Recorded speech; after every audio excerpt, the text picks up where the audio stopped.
Today we're going to be examining a question I've wondered about for a long time. Why do people believe such stupid stuff?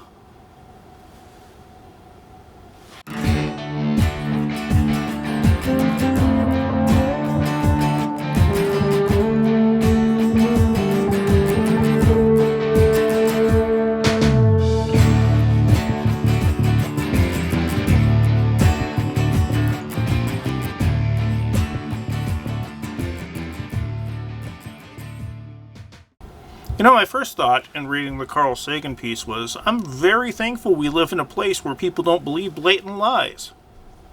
Carl Sagan is an old school scientist who is very much in the popular eye. He was a science popularizer who, amongst other nonfiction books, did a book called Cosmos, which was based on a TV series of the same name that aired on PBS and introduced a lot of people to astronomy in general. If the name Cosmos seems familiar to you, that's because it was remade a few years back with Neil deGrasse Tyson hosting it. Neil deGrasse Tyson, incidentally, was also a student of Carl Sagan's. Carl Sagan also had serious science credentials as well. He was involved in NASA, both on the Pioneer space probes and the Voyager space probes. Pioneer went out in 72, 73, whereas Voyager went out in 77. They were some of the earlier interplanetary extrasolar system space probes sent out by man. Pioneer had a plaque on it that, in case it was found by an extraterrestrial civilization, would give them some idea as to who sent it, whereas the Voyager instead had the golden record. You can see it on the front of the probe here. It was filled with information on how to play it, and it included sound clips of various things from throughout human society. He was also the author of a science fiction novel that got adapted to a film about aliens finally contacting us. It was called Contact. Strangely enough, Jodie Foster and Matthew McConaughey, it's really worth your time. It's well done. Now, I chose this article a while back, and when I reread it for this semester, it hit me way harder than it should. Gee, have we really changed on what we think about the truth? I'm wondering. Today, actually, the day I'm making this, Amazon had as one of their Kindle deal of the days a book by an anti-vaxxer homeopathic health authority arguing that Wi-Fi, cell phones, and 5G were going to kill us.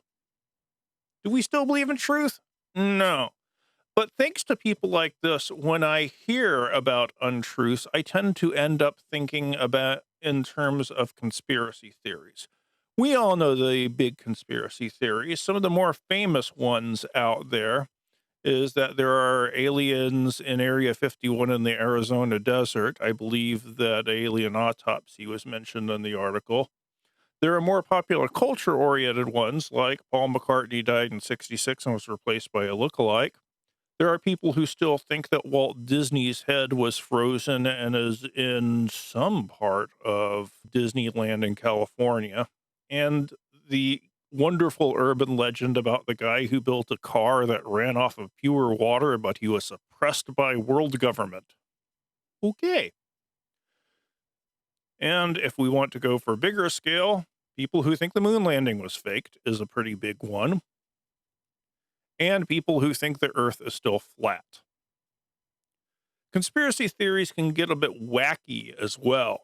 Some of the wackier ones I've found is that Michael Jackson was killed by the Iranian government to distract people from ongoing protests in their country.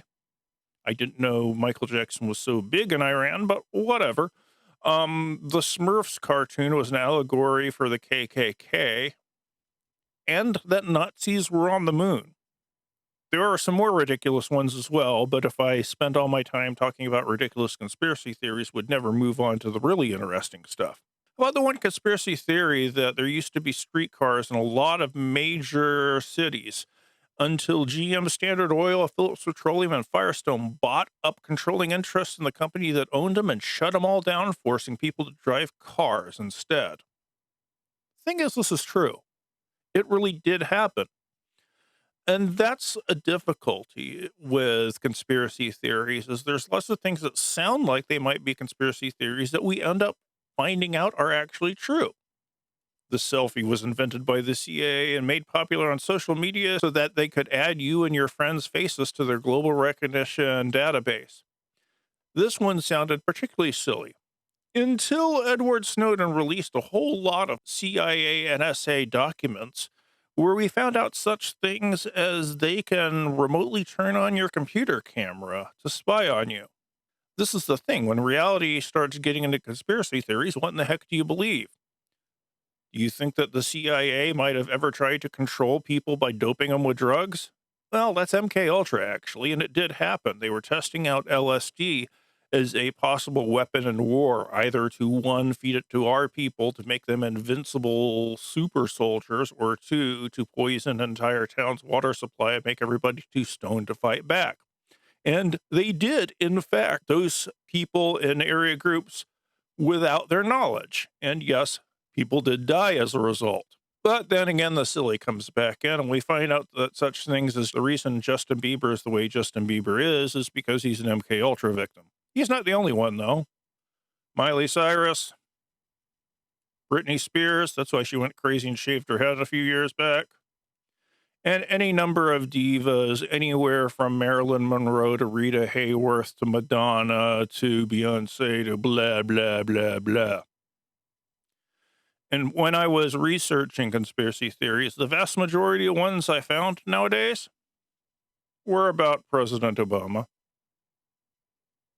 including one that I might have included in here, but I didn't want to be seen as being overly political. That was Donald Trump's Twitter feed questioning whether Obama was American. So let's talk about conspiracy theories, and let's talk about the people who believe in them and why they do. Because if we're trying to figure out if we care about truth, finding out more information about the people who definitely don't care about truth, or think they do but really don't, could be valuable to us. So, who believes in conspiracy theories? In general, studies say that people who believe in conspiracy theories tend to be of lower socioeconomic status. They are not the ultra-rich in society. They're the people who are near the bottom. It also includes people who feel like they've been ostracized, feel like society is working specifically against them. And as some groups lose power, they become more prone to conspiracy theories. And there are people who feel that life is getting out of control, everything is spiraling, and things get weird. So, what is the personality like of somebody who believes in conspiracy theories? Well, they tend to be high in anxiety. They have a sense of disenfranchisement. There's a certain amount of rural white men who feel the world is being taken away from them, and that's one of the reasons they buy into conspiracy theories. People who feel a sense of alienation, they tend to have lower levels of analytical thinking and a larger drive to intentionality, and we'll talk about that one as we go along. They want to make sense of the world, so they look for things that will explain the world to them. Why specifically do they believe in conspiracy theories? Well, the first suggestion is that they have a desire for understanding and certainty. People who thought American values were eroding are going to be more conspiratorial because they want some explanation as to why American values are eroding.